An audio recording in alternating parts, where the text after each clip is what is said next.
Hello friends, ఎలా ఉన్నారు? మార్కెట్కి వచ్చేసానండి మంచి వంకాయల కోసం. చూడండి ఏరియా ఎంత మంచిది తెచ్చాను. దాని నెత్తడిలోనే వంకాయ పులుసు పెడదామని మా మమ్మీ చెప్పారన్నమాట. పులుసు పెట్టచ్చి బాగుంటుందని. సరే ట్రై చేద్దామని చెప్పి తీసుకొచ్చాను. ఎలా చేయాలో ప్రాసెస్ అయితే చూసేయండి. కూరల్లో నాన్ వెజ్ తగలకపోతే ఎంతమందికి ముద్ద దిగదో కామెంట్ చేయండి.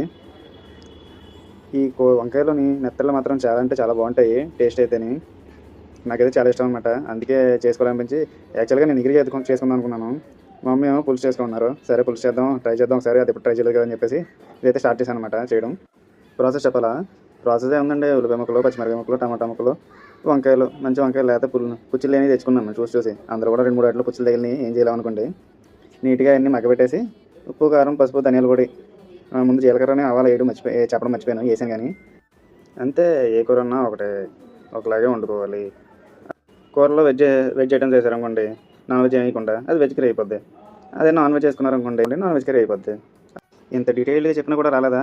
సరే నా వీడియోలో అయితే ఫాలో అయిపోండి. చాలా ఐటమ్స్ అయితే పెట్టాను ఇప్పటికి.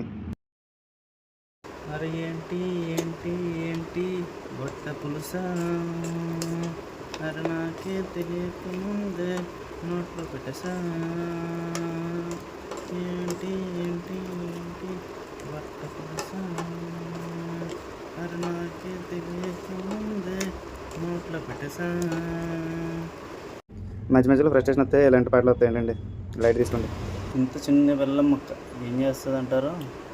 పులుసులో పులుపుని బాగా బ్యాలెన్స్ చేస్తుంది అన్నమాట. అయిపోయిందండి, మన పులుసు అయితే అయిపోయింది.